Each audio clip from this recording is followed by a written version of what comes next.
आई तो थी, अब उन्होंने लेफ्ट कर दिया। अच्छा, वो देखा होगा ना क्या हाँ है। जी। हाँ जी, हाँ चलो, जी। कोई बात नहीं। गुरुवे गौरचन्द्राय राधिकाय तदालये कृष्णाय कृष्णभक्ताय तद्भक्ताय नमो नमः। वन्दे अहं भक्तिचकोरं गौराङ्गनिजप्रेष्ठितं श्रीमते भक्तिवेदान्तस्वामी वनं नमस्तुभ्यं। नमः ॐ विष्णुपदाय कृष्णप्रेष्ठाय भूतले श्रीमते भक्तिसिद्धान्तसरस्वती इति नामिने। नमः ॐ विष्णुपदाय राधाप्रेष्ठाय भूतले श्रीमते भक्तिवेदान्तनारायण गोस्वामी इति नामिने। नमो महावदन्याय कृष्ण प्रेम प्रदायते कृष्णाय कृष्ण चैतन्य नामने गौतेश्वे नमः। श्री कृष्ण चैतन्य प्रभु नित्यानंद श्री अद्वैत गदाधर श्रीवासदि श्री गौर भक्त वृंद। हरे कृष्ण कृष्ण कृष्ण हरे हरे, हरे राम राम राम हरे हरे। सप्रथम मैं अपने परमाराध्य तम मध्य गुरुदेव श्री श्रीमद भक्ति वेदांत गोस्वामी महाराज जी के चरण कमलों में अनंत कोटि दंडवत प्रणाम ज्ञापन करते हुए हेतु की कृपा वांछा करती हूँ। तत्पश्चात मेरे शिक्षा गुरुपाद पद्म पूज्यपाद गोकुलचंद दास प्रभु जी एवं पूज्यपाद माधव प्रभु जी के चरणों में मैं उनके चरणों में अनंत कोटि दंडवत प्रणाम ज्ञापन करते हुए हेतु की कृपा वांछा करती हूँ। मेरी समस्त गुरु परंपरा के चरणों में मेरा अनंत कोटि दंडवत प्रणाम स्वीकार हो। यहाँ उपस्थित सभी वैष्णव वैष्णवियों के चरणों में मेरा यथा योग्य दंडवत प्रणाम। हम ग्रंथ कह रहे हैं श्री श्री भक्त हृदय रतन ग्रंथ। यह ग्रंथ पूज्यपाद भक्ति वेदांत पन गोस्वामी महाराज जी द्वारा रचित है। आज से हम इसका तीसरा अध्याय प्रारंभ करेंगे। यह ग्रंथ अत्यंत सुंदर है और परकीय भाव के भक्तों के लिए विशेष रूप से गुरुदेव ने इसमें सारी चीजें डाली हैं कि परकीय रस क्या है, और इसमें सारी रस से संबंधित ही वस्तुएं आ रही हैं। तो इसमें गुरुदेव बताते चले जा रहे हैं कि साधक को, इस अध्याय का नाम है इंद्रिय संयम के बिना भजन दुसाध्य है। तो इस वाले अध्याय में इंद्रिय संयम के विषय में बताया जाएगा, रस की भी विषय भी बताया जाएगा, रस से रिलेटेड कथाएं भी गुरुदेव ने इसमें बताई हैं। तो गुरुदेव ही हमारे हृदय में आकर इसका जितना प्रकाश करेंगे उतनी ही मात्रा में हम अपने भजन के अनुसार उसे ग्रहण कर पाएंगे। तो गुरुदेव के ही अनुगत्य में हम इस ग्रंथ का पठन पाठन कर रहे हैं। वो ही हमें योग्यता प्रदान करेंगे कि हम इसका कुछ छीटा कूटा समझ पाए। अब इसमें बता रहे हैं कि साधक को अपना साधन भजन प्रारंभ करने के लिए सर्वप्रथम श्री रूप गोस्वामी पाद के द्वारा रचित श्री उपदेशामृत के उपदेशों का पालन करना होगा। तो साधक को क्या करना होगा अपने भजन के लिए? जो उपदेशामृत में बताया गया रूप गोस्वामी पाद जी ने, उनके उपदेशों का पालन करना पड़ेगा। क्यों? क्योंकि अगर हमारे अंदर वो गुण ही नहीं आए जो भजन के लिए आवश्यक हैं, उन गुणों को नहीं आने पर हमारा क्या होगा? हमारा सत्यानाश हो जाएगा, हम भजन नहीं कर पाएंगे। आज पूज्यपाद माधव प्रिय प्रभु जी ने भी यही बताया था सुबह कि क्या हमें क्या करना चाहिए। सबको त्याग कर, बार बार बता रहे हैं ना कि सर्व धम्मान परित्यज्य माम एकम शरणम व्रजा। तो कह रहे सबको हमें त्यागना पड़ेगा, ए टू जेड, बहुत सारी वस्तुएं। तब एक जब कृष्ण के उसमें आ जाएंगे, तब कृष्ण क्या करेंगे, गुरु क्या करेंगे, हमारा पालन पोषण करेंगे। तो शरण ग्रहण करना भी वही होता है कि हमें किसी विषय की चिंता ही ना रहे कि मैंने कमाने जाना है या मैंने राशन लाना है या मेरे को ये काम करना है। सारे कामों की जब चिंता समाप्त हो जाती है, तब कहीं जाके शरणागति होती है। फिर चिंता कौन करता है? भगवान। भगवान कहते हैं ये मेरे शरणागत है, मुझे इसका पालन पोषण भली प्रकार से करना है। तो उन्होंने इसका उदाहरण भी दिया कि क्या किसी माँ को बताना पड़ता है कि बच्चे का पालन पोषण कैसे करना है? माँ को स्वयं ज्ञात होता है कब मेरा बच्चा दूध पिएगा, कब वो भोजन खाएगा, कब उसके लिए मुझे स्कूल में एडमिशन कराना है, कब उसकी फीस भरनी है, कब उसको मुझे कपड़े दिलाने हैं। तो इसी प्रकार भगवान भी, जो भक्त पूर्ण रूप से शरणागत होते हैं, उनके प्रति भगवान को रहता है कि इनका सारा पालन पोषण मुझे ही करना है। तो उसमें अपना स्वयं का कोई प्रयास फिर नहीं रहता। तो इसीलिए यहाँ पर भी बता रहे हैं कि उपदेशामृत के जब तक हम पालन नहीं करेंगे वाक्यों का, तब तक हमारा भजन सुष्ठु रूप से हम नहीं कर पाएंगे। इसमें बता दिया उपदेशामृत का श्लोक नंबर 1, वाचो वेगम मनसः क्रोध वेगम जीवा वेगम उदर उपस्थ वेगम एतान वेगान यो विषहेत धीरः सर्वाम अपि नाम पृथ्वीम सशिष्यात्। कह रहे हैं अब जी हम अपने गुरुदेव को देखते हैं कि वो बिल्कुल ऐसे ही हैं जैसे जो धीर पुरुष अपनी वाणी के वेग को, वाणी का वेग हम समझेंगे, वाणी का वेग क्या होता है? फालतू में इधर-उधर की बातें ना करते रहना, भगवान से इतर विषय पर चर्चा करना। अब हमारी तो देखो ना कैसी चर्चाएँ रहती हैं, हम लोगों की तो वहाँ से हम मेले में गए थे, वहाँ से हम ये साड़ी ले आए, वहाँ से ये सूट ले आए। चलो ठीक है, आवश्यकता है वहाँ तक, पर कह रहे हैं जो सीरियसली भजन करना चाहते हैं, वहाँ से हमें वाणी के वेग को परनिंदा, परचर्चा बिल्कुल भी नहीं करनी। और मन का वेग, मन भी हमारा इधर-उधर बहुत भागता है। हम कर रहे होंगे भजन, माला कर रहे होंगे, मन हमारा चला जाएगा इतर विषयों में। तो इतर विषयों से अपने आप को बचाना, इतर विषयों को हमारा ध्यान नहीं लगाना, इतर विषयों पे चर्चा नहीं करना। इतर किसे कह रहे हैं? कि जो कृष्ण से इतर, अगर वो कृष्ण की चर्चा नहीं है, अगर मन हमारा कृष्ण में नहीं है, तो हमें उसे कृष्ण में लगाना पड़ेगा। क्रोध के वेग को भी हमें कंट्रोल करना पड़ेगा। जीभा के वेग को भी, जीभा का वेग भी बता दिया, जो हम खाते रहते हैं सारे दिन, है ना? चटपटा, मीठा, तीखा, तो उस पे भी हमें कंट्रोल करना है। उस वेग के लिए क्या करते हैं, अगर हमें कुछ खाने का मन करा, इतना खा लिया, इतना खा लिया, इतना खा लिया, खाते गए और फिर बीमार पड़ गए, किसी को शुगर हो गई, किसी को बीपी हो गया, क्योंकि खाने पे कंट्रोल नहीं है।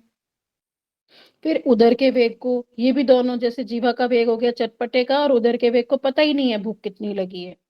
और खाते गए, तो उसमें क्या होगा, पेट फटेगा हमारा, फिर डकारें आएँगी, फिर क्या होगा, उससे भजन ही नहीं कर पाएँगे, डॉक्टर के जाएँगे, एसिडिटी में लगे रहेंगे।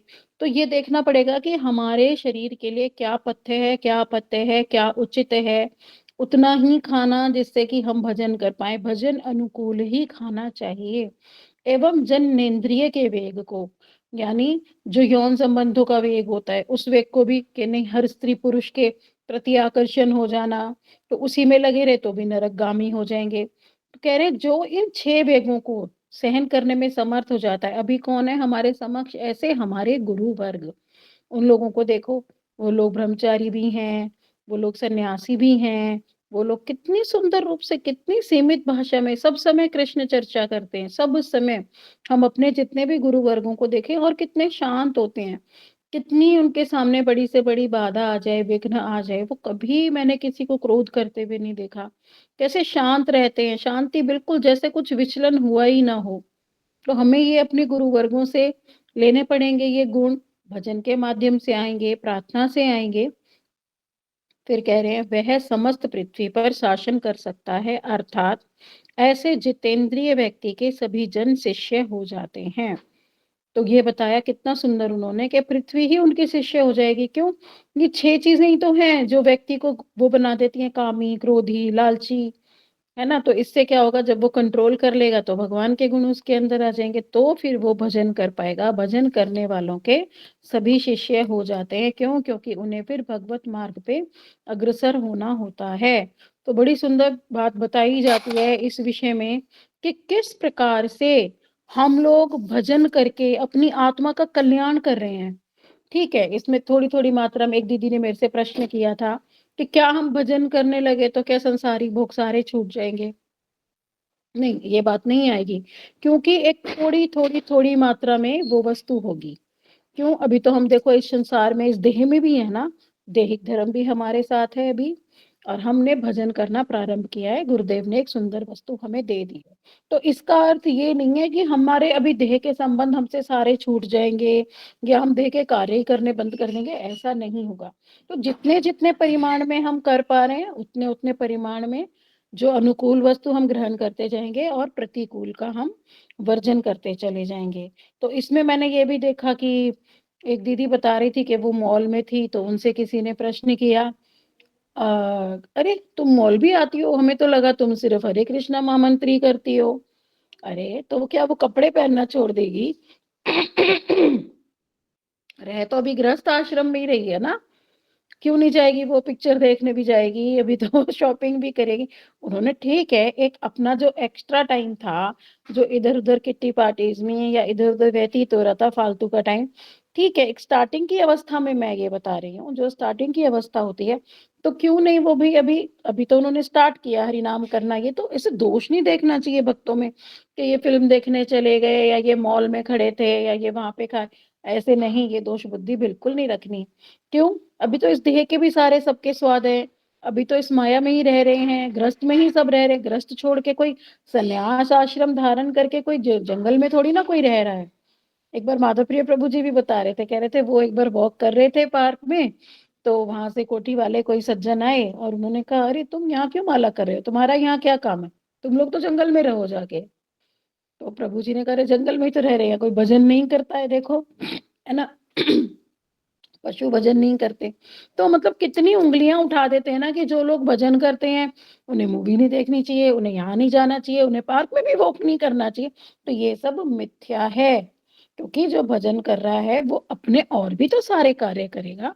यहाँ तक कि जो स्त्रियां हैं वो अपने गृहस्थ आश्रम का भी पालन करेंगी, पुरुष भी अपने कमाने भी जाएंगे और अपने संसार को भी देखेंगे। धीरे धीरे धीरे जैसे जैसे भजन बढ़ेगा, ऐसे ऐसे धीरे धीरे धीरे वैराग्य अपने आप आता चला जाएगा।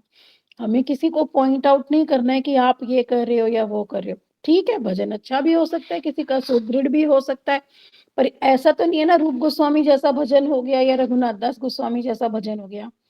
अभी तो गृहस्थ आश्रम में ही रह रहे हैं सभी, तो दोनों चीजों का एक बैलेंस बना के चलना पड़ता है। तो उस चीज के लिए हम कभी किसी वैष्णव में दोष नहीं देखेंगे। अब बता रहे हैं, अत्याहारः प्रयायश्च प्रजल्पो नियम आग्रह जन संगश्च लौलश्च षड्भी भक्तिर्विनश्यति। ये भी उपदेशामृत का श्लोक है दूसरा। अब इसमें कह रहे हैं, देखो पहला ही शब्द इसमें इस्तेमाल कर लिया, जिनके पास बुक है वो देख लेंगे। गंभीर साधकों को, अब साधकों के साथ वर्ड जुड़ गया गंभीर, तो ये एक कैटेगरी होती है कि साधक किस प्रकार का है, कि वो गंभीर है या वो गृहस्थ है, कैसा साधक है ना।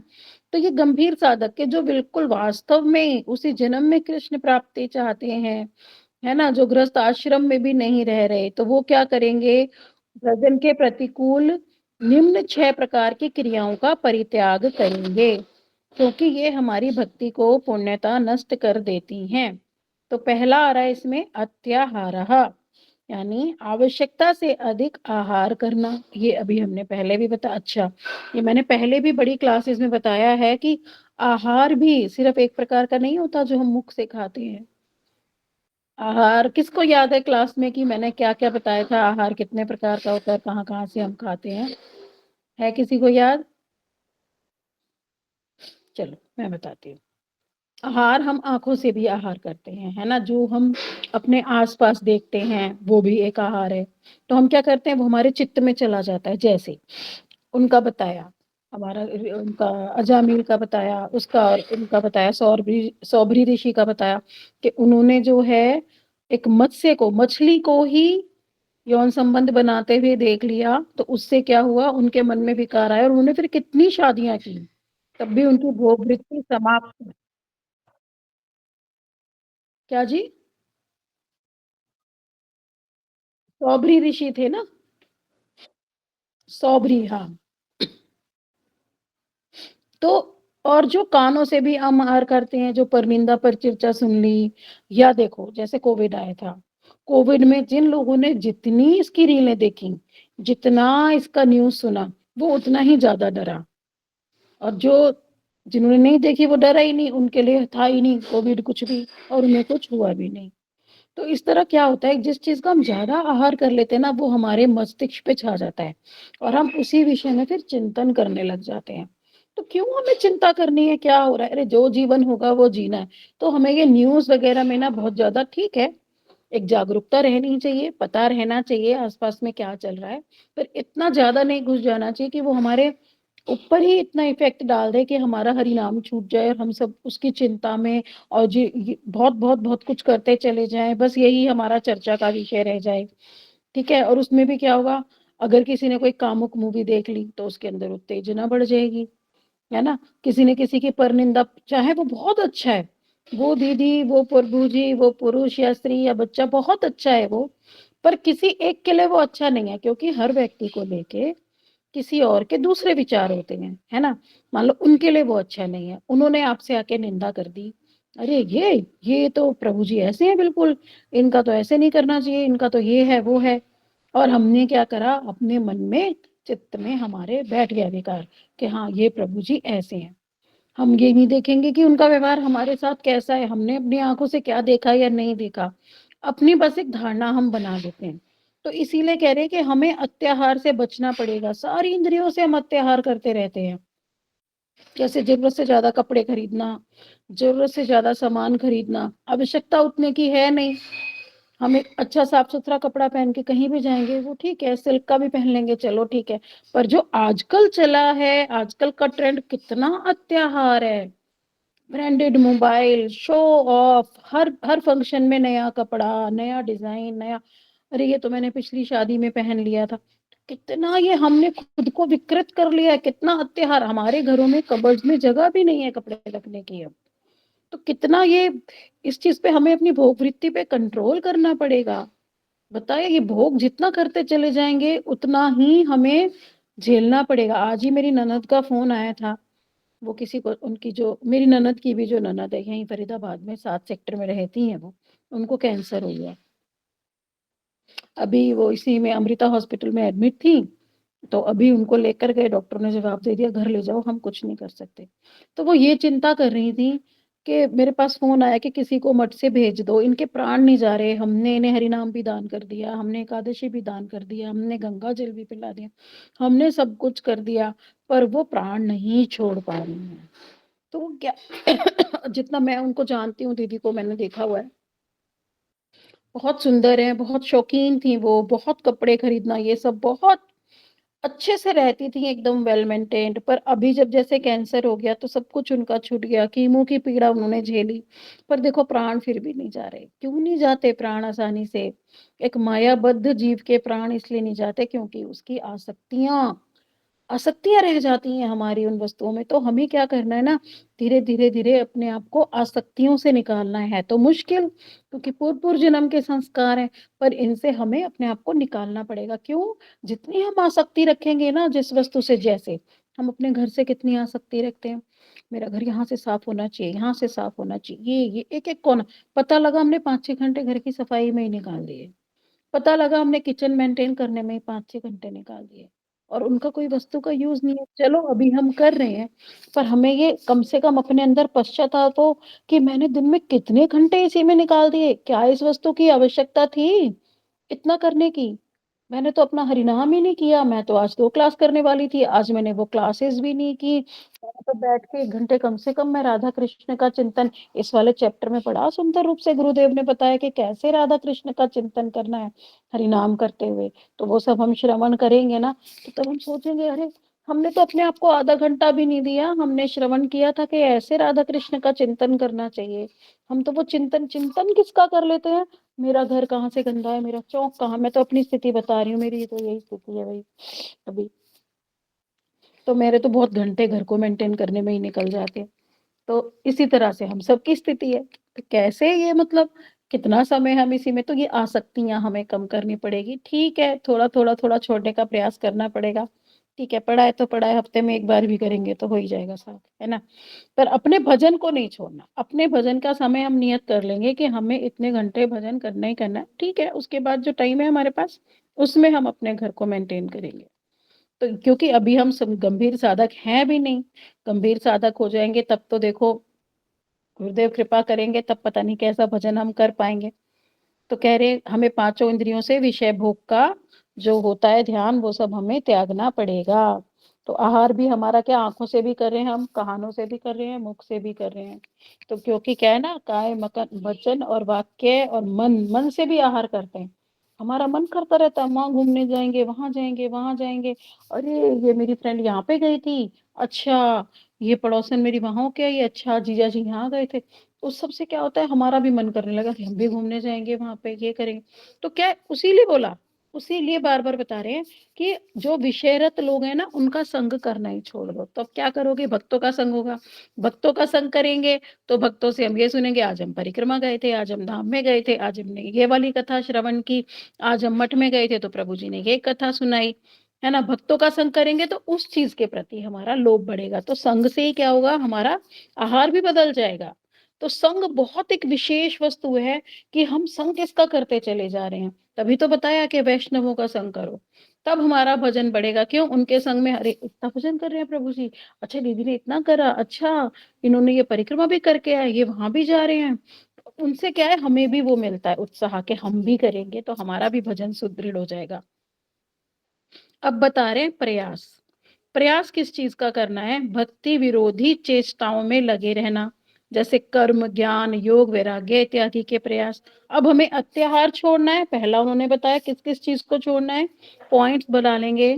पहला अत्याहार को छोड़ना है, कि जो हम फालतू की चीजें देखते जा रहे हैं, मोबाइल में, स्क्रीन पे, कानों से सुनते जा रहे हैं, पर निंदा पर चर्चा, मुख से पर निंदा पर चर्चा। विशेष करना है तो हरि चर्चा करें ना हम, और क्या विषय है हमारा, इसीलिए भक्तों के संग रहेंगे तो हरी चर्चा ही करेंगे, फालतू विषयों पे चर्चा ही नहीं होगी। और शाबाशी तो जब हो जाती है हमारी, जब हम वैष्णवों में दोष ढूंढ के वैष्णवों के बारे में ही पर निंदा पर चर्चा शुरू कर देते हैं। तो वो हमें बिल्कुल नहीं करनी, उसके प्रति हमें सावधान रहना है। अब देखो प्रयास की भी बात आ गई, जो मैं थोड़ा सा बोल भी चुकी थी अभी पीछे, कि कैसे प्रयास हम करते रहते हैं, कि कर्म, ज्ञान, योग और वैराग्य के प्रयास करते रहते हैं। प्रयास से तो कुछ होगा नहीं। अब इसमें सारी चीजें आ जाएंगी। जो हम कमाने का प्रयास कर रहे हैं, ठीक है, हमें कमाना है, अपनी आजीविका चलानी है, पर हम इस वस्तु को नहीं समझ पा रहे कि हमारी लिमिट्स कहाँ हैं। हम अपनी लिमिट्स को कंट्रोल नहीं कर रहे। हम अपने बच्चों को भी लोभी बनाते चले जा रहे हैं। 2-2 लाख, 3-3 लाख, 4-4 लाख रुपए के पैकेज हैं उनके पर मंथ के, है ना, उनको भी हम संतुष्ट नहीं बना पा रहे। अरे एक संतुष्टि तो लानी पड़ेगी जीवन में। अरे इतने की आवश्यकता है, अच्छा खाना मिल रहा है, टाइम पे दवाई मिल रही है, घर मिल रहा है, बस दैट्स इट। और ज्यादा करके बहुत ज्यादा पार्टीज बनाने की, या बहुत ज्यादा पैसे को कमा के इधर उधर लगाने की कोई आवश्यकता नहीं है। बाकी समय हम भजन में लगाएंगे। तो अगर हम 6 घंटे कमा रहे हैं तो 6 घंटे हम भजन कर लेंगे। 6 घंटे में हम इतना कमा लेंगे कि हम हमें एक लिमिट करनी पड़ेगी। मैंने देखा बहुत से लोग आज भी, चाहे वो भजन में है या नहीं है, पर अपनी लाइफ को पीसफुल जीने के लिए मैंने देखा 2 बजे दुकान बंद कर देते हैं, 9 बजे खोलते हैं सुबह, कि नहीं 2 बजे तक जो दिया ठाकुर जी ने वो अच्छा हुआ, अब हमें नहीं करना, अब हम जा रहे हैं, ये दे दिया, इसी में हमारा गुजर हो जाएगा। तो ये एक संतुष्टि की बात है कि कहाँ पे संतुष्ट हो जाते हैं। कुछ लोग ज्ञानी हो जाते हैं, वो ज्ञान से कुछ पाना चाहते हैं, योग, वैराग्य, ये सब क्या है? ये सब प्रयास बेकार है, इनसे भगवान मिलने वाले नहीं है। ये सिर्फ एक एक्सरसाइज है और इसमें कुछ भी नहीं है। अब कह रहे हैं प्रजल्प। प्रजल्प किसे कह रहे हैं? समय का दुरुपयोग करने वाली अनावश्यक वृथा, पर निंदा पर चर्चा करना। प्रजल्प भी मतलब फालतू की बातें करना, कृष्ण कथा से संबंधित बातें ना करके इधर उधर की बातें करते रहना। फिर नियम आग्रह। भक्ति में क्रमशः उच्च अधिकार की प्राप्ति के समय में निम्न अधिकारगत नियमों के प्रति आग्रह और भक्ति पोषक नियमों के प्रति उदासीन रहना, अर्थात उनमें निष्ठा का अभाव। तो हमारे जैसे 2 टॉप मोस्ट बताए गए, कि एक हरि नाम और एक हमें हरि कथा का श्रवण करना, ये हमारे भक्ति पोषक नियम हैं दोनों। और फिर कह रहे हैं कि हमने क्या करा, नियमों के प्रति इतना आग्रह कर लिया कि भाई इतना इतनी बार स्नान करना है, ठाकुर जी को ऐसे सजाना है, फिर ऐसे इतने इतने नियम है भोग लगाने के, इतने इतने नियम है उनको सेवा करने के, इतने इतने नियम माला पहनाने के, इस मंत्र से आचमन कराना है, इस मंत्र से माला पहनानी है, इस मंत्र से भोग लगाना है, इस मंत्र से ये वो। फिर तो ठाकुर जी की सेवा इतनी है, 5-6 घंटे उसी में निकल जाएंगे अगर हम सारे मंत्र करने बैठ जाए प्रॉपर हर तरीके से। तो इसलिए कह रहे हैं नियमों में भी इतना आग्रह हमें नहीं रखना, इतना आग्रह नहीं रखना। ठीक है, एक साफ सुथरा करना चाहिए, साफ सुथरा भजन करना चाहिए, लिमिटेड अर्चन पूजन करना चाहिए। ऐसा नहीं कि हम अर्चन पूजन में 5-6 घंटे निकाल दें। तो हमें अपना हरि नाम और हरि कथा को विशेष रूप से समय देना चाहिए, वो भक्ति पोषक है।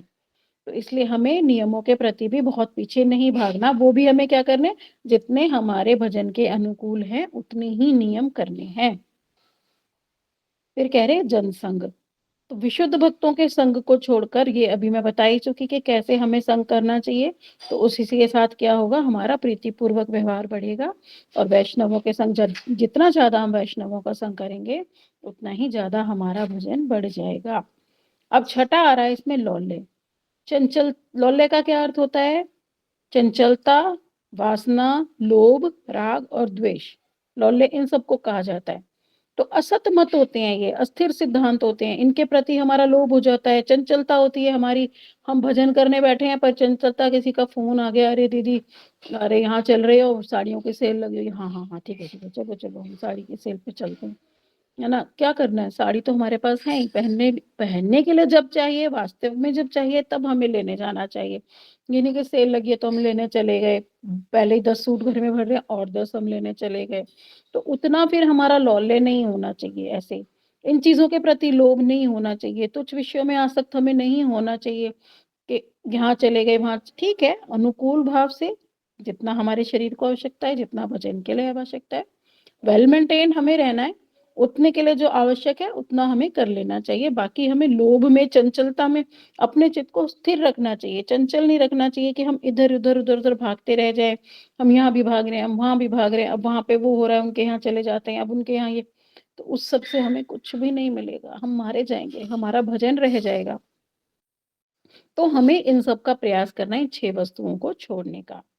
अब कह रहे हैं उपरोक्त 6 प्रकार के दोषों को परित्याग कर साधन भजन में धीरे-धीरे निरंतर वृद्धि करने की चेष्टा करनी चाहिए। अब क्या करेंगे हम? धीरे-धीरे अपना भजन बढ़ाएँगे, प्रयास करेंगे भजन को बढ़ाने का। श्रीला रूप गोस्वामी और श्रीला रघुनाथ दास गोस्वामी इत्यादि हमारे गोस्वामी वर्ग, इनका जो ग्रंथ है वो हमें बहुत प्रीतिपूर्वक श्रवण करने चाहिए, कीर्तन करने चाहिए, स्मरण करने चाहिए। उससे क्या होगा? हमारे हृदय में अपने आप ही भक्ति उदित होती चली जाएगी। अब ये बहुत सुंदर आगे श्लोक बता रहे हैं राधिका अष्टकम का रूप गोस्वामी जी। विविध कुसुम वृंदोत्फुल्ल धम्मिल घाटी, विघटित मद घुन्नत के की पिछ प्रशस्तम, मधुरिपु मुख बिंबोद गिर्ण तांबूल राग, सुर दमल कोपलाम राधिकाम अर्चयामी। तो इसमें कह रहे हैं श्री रूप गोस्वामी पाद ने कहा, मैं उन श्रीमती राधिका की पूजा करता हूँ जो अनेक प्रकार के पुष्पों से सुशोभित हैं। तो यहाँ पे हम अब इमेजिन करते जाएंगे राधिका जी कैसी हैं, है ना? हमें अपना भजन करते करते इमेजिन भी करना है कैसी हैं, जो अनेक प्रकार के पुष्प, यानी कितना सुगंध सौरभ हो रहा होगा, कितने सुगंधित पुष्प वो धारण करती हैं अपने केश पाश के बल पूर्वक आक्रमण के द्वारा। अब उनकी चोटी बनी हुई है, चोटी में वो सारे पुष्प लगे हुए हैं, अब उससे क्या कर रही हैं? उससे आक्रमण कर रही हैं, है ना? तो क्या कह रहे हैं? मदमत मयूर के पंखों की प्रशंसा को तिरस्कृत करने वाली हैं। तो मयूर कितना सुंदर होता है ना, मयूर के पंख ऐसे फैले हुए होते हैं, तो कह रहे हैं उन पंखों को भी तिरस्कृत कर देती है उनकी वो सुंदरता। और उनके निर्मल कपोल, यानी उनके जो गाल हैं इतने सॉफ्ट, श्री कृष्ण के मुख बिंब से निकले हुए तांबूल रस की लालिमा से स्फूर्ति पा रहे हैं। इससे रिलेटेड बड़ी सुंदर गुरुदेव कथा भी सुनाते हैं, पर अभी आगे आ ही रही है, तो मैं यहाँ पर नहीं श्रवण कराऊंगी इस वस्तु को, अभी आगे आ ही रही है, एक दो पैराग्राफ के बाद वो वाली कथा। तो क्या बता रहे, उन राधा जी को जिनके क्या है, मुख किससे लाल हो रहा है? बिंबाधर, यानी जो उनके जो होंठ हैं वो किस वस्तु से लाल हो रहे? कृष्ण ने जो चर्वित किया तांबुल, यानी जो उन्होंने पान खाया, उसकी लालिमा से जो उन्होंने उनका उत्तिष्ठ पाया या उनका चुंबन किया, उससे उनका मुख लाल हो रहा है। ऐसी राधिका जो कृष्ण के द्वारा चुंबित हैं और फूलों से सुशोभित हैं और इतनी सुंदर हैं, जो मयूर के पंखों की भी प्रशंसा को तिरस्कृत कर रही हैं। तो ऐसी मैं राधिका की वंदना करता हूँ। अब श्री रूप गोस्वामी यही शिक्षा प्रदान कर रहे हैं कि महामंत्र जप करते समय हमें ऐसे श्लोकों का, विविध कुसुम वृंदुल फुल धम्मिल घाटी जैसे श्लोकों का श्रवण और मनन करना चाहिए। अब हमारा प्रश्न रहता है ना कि हम हरिनाम करते हुए कैसे श्लोक सुने, कैसे उनका चिंतन करें? तो ऐसे जो राधा कृष्ण की लीलाओं के हैं हमारे श्लोक, क्योंकि अभी तो हमारी मंत्रमयी उपासना चल रही है, अभी तो स्वरस की उपासना है नहीं जो हमारा स्थिर भाव आए और हम फिर उसमें सेवा करें। तो अभी क्या करेंगे? जो गोस्वामियों के श्लोक हैं उन्हीं की लीलाओं का हम चिंतन करेंगे। एक लीला बहुत सारे श्लोकों में है, किसी भी ग्रंथ का कोई भी श्लोक हम उठा लेंगे और कह रहे हैं किंतु ध्यान रहे, अपरिपक्व अवस्था में हमें स्वयं को श्रीमती राधिका की मंजरी नहीं समझना। अब अपरिपक्व अवस्था किसे कह रहे हैं? अभी तो हमें पता नहीं हमारा स्वरूप क्या है, अभी तो हमें क्या भाव की भी प्राप्ति नहीं हुई, आसक्ति रुचि की भी नहीं हुई, तो अभी तो हम बिल्कुल कच्चे फल हैं, अभी तो हम पके नहीं। तो कच्चा फल अभी क्या करेगा? अभी हम अपने आप को मंजरी नहीं मानेंगे। कल्पना या अनुकरण के द्वारा हमें यह सब नहीं करना।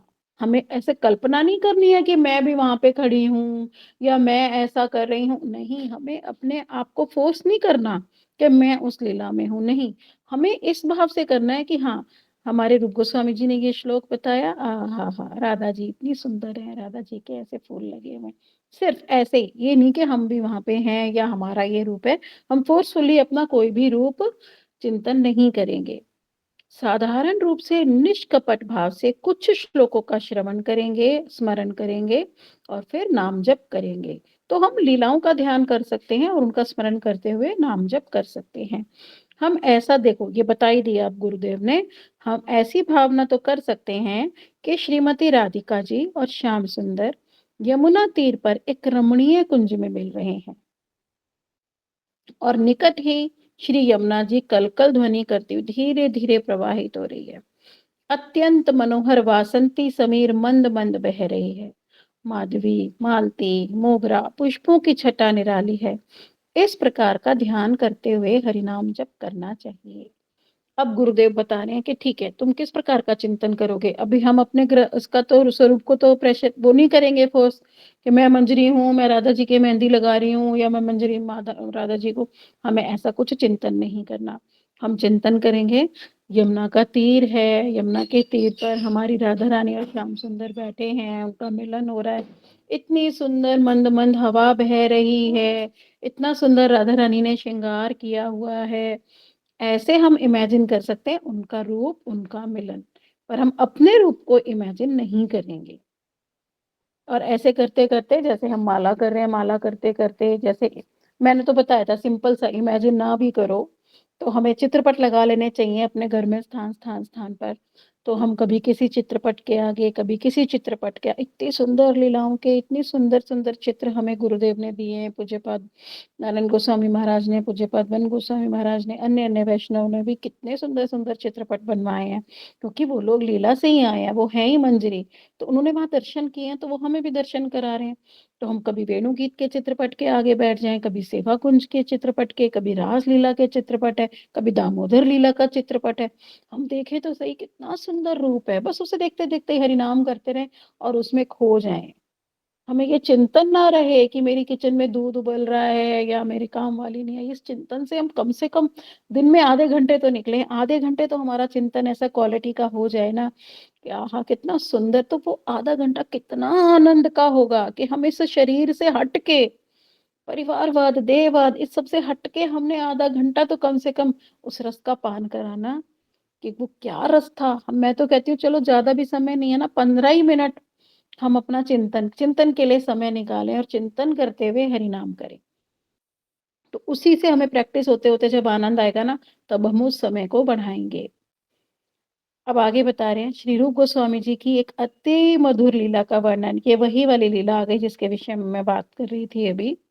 बहुत श्रवण कराते हैं इस वाली लीला का गुरुदेव। तो कह रहे हैं, मधुरिपु मुख बिंबोद गिर्ण तांबूल राग सुरदमल कोपलानम राधिकाम अर्चयामी। अब राधिकाष्टम के श्लोक में कह रहे हैं रूप गोस्वामी, श्री रूप मंजरी एक अत्यंत स्वादिष्ट तांबूल बनाया रूप मंजरी ने और श्रीमती राधिका के हाथ में दे दिया, हस्तकमल में अर्पित किया, और राधिका जी ने उस वाले तांबूल, तांबूल कहते हैं हम पान को, बहुत सुंदर रूप से वो पान बनाया उन्होंने, वो देकर फिर राधा जी को दिया, राधा जी ने फिर कृष्ण जी को दे दिया। कृष्ण जी ने जैसा ही वो पान लिया, उसे चबाया, तो क्या होता है, पान खाते खाते तो वो लाल रंग छोड़ता है पान, तो उनके अधर कमल यानी उनके जो होठ थे वो कैसे हो गए, लाल, गहरे लाल वर्ण के हो गए। उसे गहरे लाल रंग को कहा जाता है अनुराग का रंग। तो हमारे जो गोस्वामी वर्ग भी हैं, जो ये सब पहनते हैं ना कपड़ा हमारे, ये इसीलिए ये अनुराग का रंग है राधा और कृष्ण के प्रति, लालिमा युक्त है ना ये सारा का सारा, तो ये अनुराग का रंग है, इसीलिए हमारे सन्यासी लोग ये अनुराग का रंग पहनते हैं। तो कह रहे हैं क्या, तो वो भी अनुराग का रंग है लाल रंग, तो उनका राधा जी के प्रति अनुराग, राधा जी का कृष्ण के प्रति अनुराग, इसका प्रतीक। और क्या है, परस्परम स्नेह अनुबंधनम, उनका स्नेह भी है और बंधन भी है आपस में। तो वह प्रगाढ़ प्रेम जिसके द्वारा गोपियां श्री कृष्ण को पूर्ण रूप से वशीभूत कर लेती हैं, तो वो जो प्रेम है ना, उस प्रेम का रंग, उस राग का रंग है लाल। तो कह रहे हैं, तांबूल चर्वण के पश्चात श्री कृष्ण के ओष्ठद्वय कह रहे हैं ना दोनों होंठ, अत्यंत सुंदर गहरी लालिमा युक्त हो गए। कितना सुंदर से वर्णन करते चले जा रहे हैं कि श्री कृष्ण के दोनों होंठ अनुराग के रंग से लाल हो गए, तांबुल लेते ही अनुराग में हो गए। और इतना गहरा लाल का रंग, अनुराग का विशेष गुण कि श्री कृष्ण का श्रीमती राधिका के प्रति प्रगाढ़ प्रीति भाव को दर्शाता है वो रंग। तो राधा जी उन्हें देखी जा रही हैं, कितने सुंदर मेरे श्याम लग रहे हैं, निहार रही हैं वो, लालिमा युक्त हैं इनके दोनों होठ, वो निहार रही हैं, कितने सुंदर लग रहे हैं कृष्ण। वो तो ऐसे निहार रही हैं कि सुंदर लग रहे हैं, पर कृष्ण ने क्या सोचा, अरे राधा जी मेरे अधरों की ओर निहार रही हैं, इसका मतलब वो मेरा उत्तिष्ठ तांबुल ग्रहण करना चाहती हैं। वो ऐसा सोच रहे हैं कृष्ण के, इन्हें मेरा उत्तिष्ठ तांबुल चाहिए। और राधा जी तो ऐसे ही कि मेरे श्याम सुंदर कितने सुंदर लग रहे हैं, इनके होंठ लाल हो गए, कितने प्यारे लग रहे हैं। और वो उनको ये लग रहा है कि राधा जी मुझे इसलिए निहार रही है क्योंकि वो चाहती हैं कि मैं उन्हें भी अपना चबाया हुआ थोड़ा सा तांबुल दे दूं, यानी पान दे दूं, क्योंकि ये मेरा उत्तिष्ठ ग्रहण करती हैं राधा जी। तो ऐसा विचार करके श्री कृष्ण ने राधा जी को अपना चर्वित जो चबाया था तांबूल पान, उसको प्रदान करने लगे। तो राधा जी ने एकदम से अपना मुख ऐसे कर लिया, ऐसे करके ना मान कर गई वो, और मुख दूसरी ओर फेर लिया। तो उससे उनका अहेतु का मान प्रकट हो गया और श्री कृष्ण के ऊपर क्रोध करने लगी। तो कृष्ण ने क्या किया, फिर भी उन्हें ऐसे आलिंगन किया राधा रानी को, और उनको मुख चुंबन कर लिया। तो उस उनके जो कपोल है यहाँ पे उन्होंने ऐसे, गुरुदेव बताते हैं, तो यहाँ पे ऐसे उनके जो उन्होंने चुंबन किया तो यहाँ पे पान का लाल लाल उनके यहाँ चिन्ह अंकित कर दिया। तो ये बता रहे हैं कि इस तरह की लीला का हम हरिनाम करते हुए चिंतन कर सकते हैं। जितनी जितनी लीलाएं हमारे गोस्वामियों ने हमें लिख के दी, जो लीलाएं हमें गुरुदेव बता रहे हैं, तो हमें अपने आप से किसी लीला विशेष का चिंतन नहीं करना, अपने स्वरूप का हमें कोई चिंतन नहीं करना। जैसे कभी हम काली लीला का भी हम चिंतन कर सकते हैं, गोवर्धन लीला का चिंतन कर सकते हैं, और जो इस प्रकार की लीलाएं जो हमारे ग्रंथों में बताई गई, जो हमारे गुरुदेव गुरुवर्ग गुरु गोस्वामी जीव गोस्वामी इत्यादि बताते जा रहे हैं, उन लीलाओं का भी हम चिंतन कर सकते हैं। अब श्री भक्ति विनोद ठाकुर जी कह रहे हैं, यामून सलील आहरणे गिया बुझिबो युगल रस, प्रेम मुग्ध है पागलिनी प्राय गाइबो राधा यश। तो कह रहे हैं वह दिन कब आएगा जब मैं जल लेने के बहाने यमुना जी जाऊंगी और वहां श्री युगल की मधुर मिलन की गोपनीय लीलाओं को देखकर सुनकर आनंदित होंगी, तथा उनके उत्कृष्ट प्रेम के द्वारा वशीभूत होकर श्री राधा जी की महिमा का एक उन्मत्त भांति गान करूंगी। यानी वो कह रहे हैं कि कब मैं यमुना जी के तीर पर जाऊंगी और राधा कृष्ण की मधुर लीलाओं का दर्शन करूंगी, और तत्पश्चात कब मैं उन लीलाओं का श्रीमती ललिता जी और श्री विशाखा जी के निकट गुणगान करूंगी। तो वो कितनी सुंदर ये कह रहे हैं, देखिते देखिते वाला है ये भजन हमारा। तो वो कह रहे कब ऐसा दिन उपस्थित होगा कि कभी मैं जाऊंगी यमुना जी पे, फिर मैं देखूंगी उन दोनों का मिलन हो रहा है, तो फिर मैं जाके ललिता सखी को बताऊंगी कि मैंने क्या देखा। एक है ना भजन इन्हीं का, भक्ति विनोद ठाकुर जी का है, यमुना पुलीने कदम कानने के रेणु सखिया, के रेणु सखिया। सखी मैं आज यमुना पुलिन पर गई थी, मैंने क्या देखा आज वहां पे, कितने सुंदर कृष्ण थे, रतन सिंहासन पर बैठे थे रसराज हमारे। तो वो ऐसे कह रही मैं कब करूंगी, मेरा दिन ऐसा कब उपस्थित होगा कि मैं ऐसा गुणगान करूंगी। इसीलिए वर्णन किया कि गोस्वामियों के द्वारा रचित इन पदों का श्रवण, मनन और कीर्तन करते हुए, देखो हम सब कर सकते हैं, युगल उपासना के गीत कर सकते हैं हम, है ना, उद्दीपना के कर सकते हैं हम, बहुत सारे भजन हमारे गीति गुच्छ में भी दिए हुए हैं, फिर हमारी येलो गीति गुच्छ है उसमें भी दिए हुए हैं ये वाले, है ना। तो ये सारे भी हम इनका भी चिंतन कर सकते हैं। हमारा ये प्रश्न रहता है, हरिनाम करते हम क्या चिंतन करें। इन गीतों को खोल लो, इन भजनों को खोल लो, इनकी हिंदी लिख के समझ लो कि क्या लिखा हुआ है इन भजनों में, फिर उसका चिंतन करो। कैसे मतलब भक्ति विनोद ठाकुर के भावों में, उनके अनुगत्य में हम चिंतन करेंगे। अगर नरोत्तम दास ठाकुर का भजन है तो उनके अनुगत्य में हम चिंतन करेंगे, रूप गोस्वामी जी का श्लोक है तो उनके अनुगत्य में हम चिंतन करेंगे। इसी को कहते हैं अनुगत्यमयी भक्ति। हम अपने स्वरूप का कोई चिंतन नहीं करेंगे, उनके अनुगत्य में चिंतन हम करेंगे, उन वाले श्लोकों का जो वो हमें सुना रहे हैं। इसलिए ही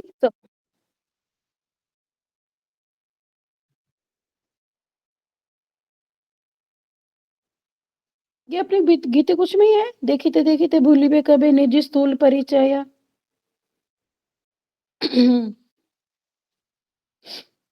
फिर कह रहे हैं आगे कि हमारे गोस्वामी गणों के द्वारा रचित इन पदों का श्रवण मनन और कीर्तन करते हुए आगे आ ही गया। जब हम श्री नाम का जप करेंगे तभी हमें दिव्य रस की अनुभूति होगी। यही प्रक्रिया मंत्रमयी उपासना के नाम से जानी जाती है। देखो पीछे हमने पढ़ा था ना, 2 प्रकार की उपासना होती है, मंत्रमयी उपासना और स्वरसी की उपासना। तो मंत्रमय उपासना क्या है? जो हमारे गोस्वामियों ने रचित किया, जो पद किए, जो भजन किए, उन्हीं का मनन करेंगे, कीर्तन करेंगे, चिंतन करेंगे, तभी क्या होगा, हमें एक रस की अनुभूति उनके अनुगत्य में होगी। और स्वरसी की उपासना क्या होती है?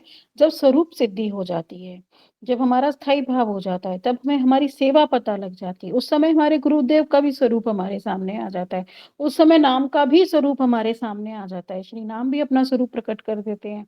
जिनकी जो स्वरस में होता है, जो स्थायी भाव होता है, उसमें श्री नाम भी प्रकट हो जाते हैं। कृष्ण का बाल्य रूप है या पौगंड रूप है या फिर कैशोर रूप है, वात्सल्य रूप है या सख्य रूप है या माधुर्य रूप है।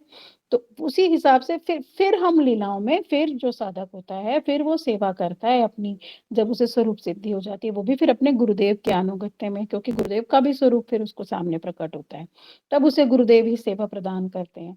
तब वो होती है स्वरसी की उपासना। पर अभी हमें क्या करना होगा? मंत्रमयी उपासना ही करनी होगी। पर हम मंत्रमयी उपासना भी करें तो अभी तो हम हरि नाम चलते फिरते ऐसे रस्सी की तरह खींचते रहते हैं, हरे कृष्णा कृष्ण। मैं कहती हूँ ज्यादा भी नहीं, एक माला ही सही। हम एक माला ही अपने चिंतन में बैठ के अपने ठाकुर जी को देखते हुए, कोई भी एक लीला का चिंतन करते हुए या कोई चित्रपट को सिर्फ उसी में खोकर एक माला तो हम कर लें, तो भी हमारा कल्याण हो जाए। अब कह रहे हैं श्रीला भक्ति विनोद ठाकुर जी श्री हरिनाम चिंतामणि में नाम रस स्वरूप की जो एक पुष्प की कली सदृश है, उसकी व्याख्या कर रहे हैं। ये हमने अभी पीछे भी पढ़ा था। अति स्वल्प दिने नाम हैया सदै श्री श्याम सुंदर रूपे हयेन उदय। अब जो हम बार बार पढ़ें कि हरिनाम रूपी पुष्प की प्रथम कली के उदय के साथ ही नाम प्रभु गोकुल वृंदावन के अपने श्याम सुंदर स्वरूप से साधक के हृदय में प्रकाशित हो जाते हैं। देखो हरिनाम क्या करता है, जब उनकी, हमारे पहले क्या होगा, पुष्प है वो तो, पर अभी तो हमारा पुष्प है नहीं, अभी तो बीज रोपित हुआ, अभी तो उसमें लता भी नहीं आई है ना। पहले तो उसमें लता आएगी, फिर उसमें आएगी कली। कह रहे हैं जो पुष्प की पहली कली ही जब आएगी ना, जब हमारे सामने, जब हमारे माला करते करते जब वो पुष्प की स्थिति पे आ जाएगा हमारा हरिनाम, जब वो कली के रूप में ही होगा, पूरा खिला भी नहीं होगा, उस समय क्या होगा, जो नाम प्रभु हैं, यानी हम जो कह रहे हैं ना बार बार, नाम और नामी अभिन्न है, कृष्ण और हमारा हरि नाम अभिन्न है, तो क्या होगा, नाम प्रभु गोलोक वृंदावन के अपने श्याम सुंदर स्वरूप से उनका श्याम सुंदर स्वरूप प्रकट हो जाएगा। हमारे को या तो वो बाल रूप में दिखने लगेंगे, पीछे हमने पढ़ा भी, या फिर वो सख्य रूप में दिखने लगेंगे, या फिर वो हमें कैशोर रूप में दिखने लगेंगे, लीला करते हुए, हरिनाम करते हुए।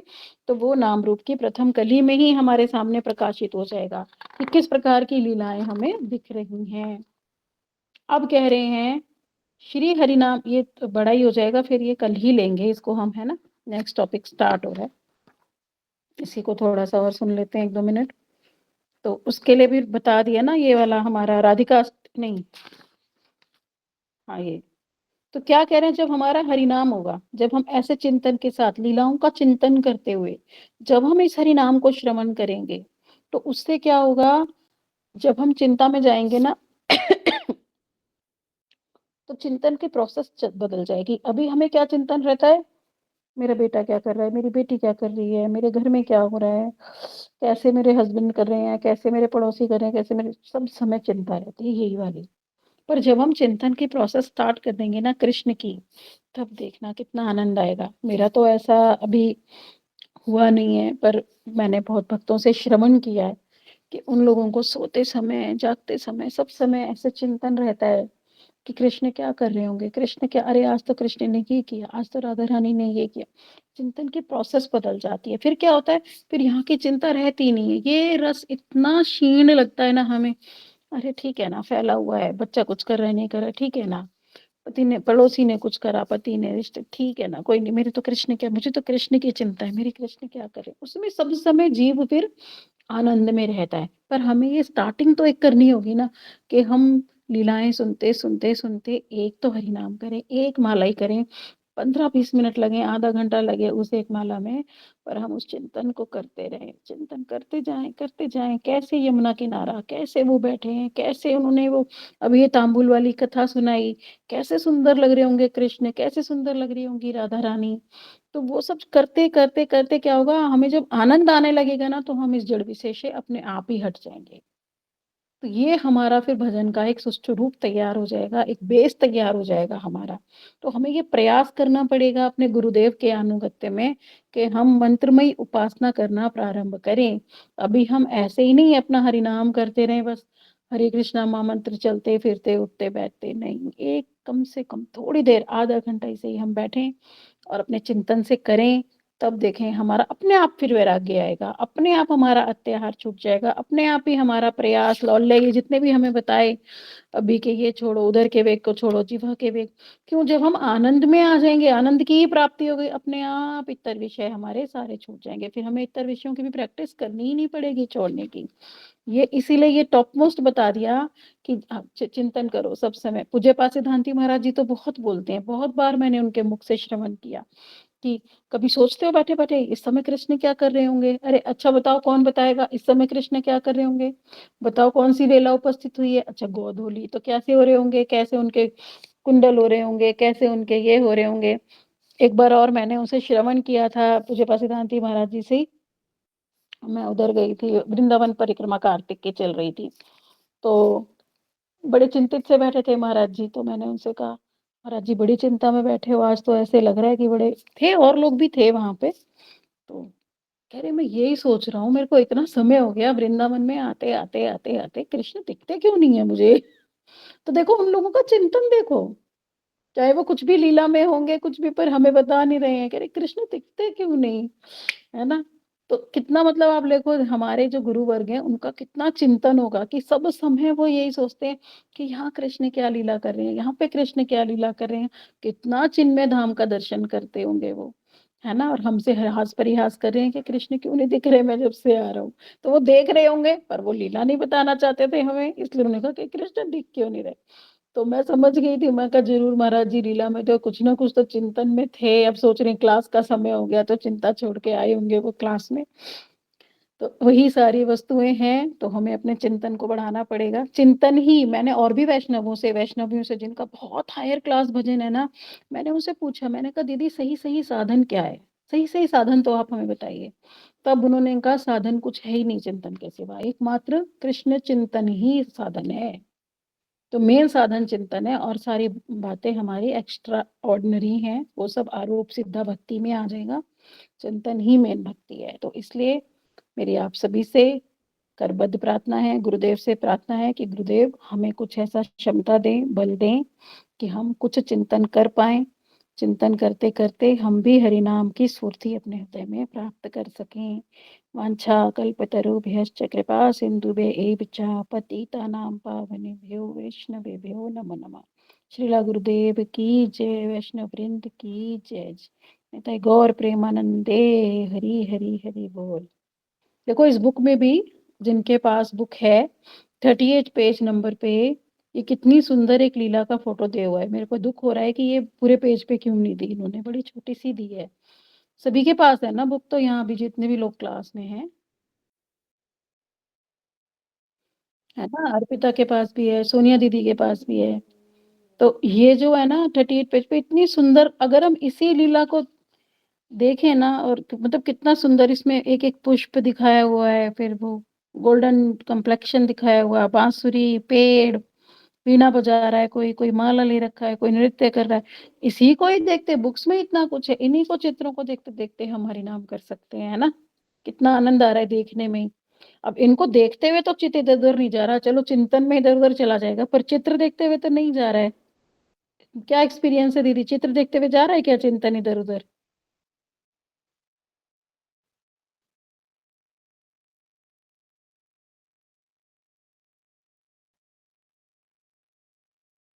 है ना? और वो जैसे हमारा वो उसका गोपी गीत का कितना सुंदर चित्र है।